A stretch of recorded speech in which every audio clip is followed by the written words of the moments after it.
Okay, so from the previous video, we mentioned that if you want to pleat your fabric, you move your fabric in between the ruffler foot here. Okay, if you want to do 2 layers, meaning the bottom piece, you doesn't want to ruffle, but you want to put 2 pieces together, you just place your second piece fabric below the ruffler foot. Okay, put down your presser foot so that it can hold. And then this is the fabric that I want to pleat. So I will use a tweezer to sheave. Okay, you sheave your fabric from the bottom of the ruffler foot and use a tweezer to pull the fabric under the needle. Okay, it's a bit tight.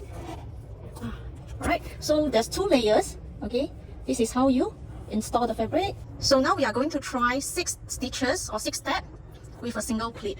And then we can start needle down, lock some stitch before you start stitching. It will go 1, 2, 3. Okay.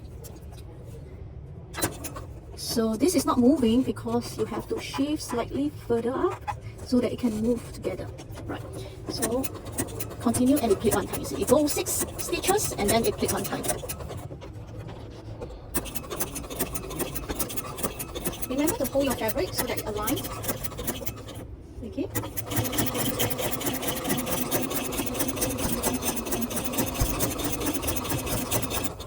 Alright, so if you finish the pleating, you do some lock stitch and then you remove the fabric, lift up the presser foot, remove from the back of the ruffler foot.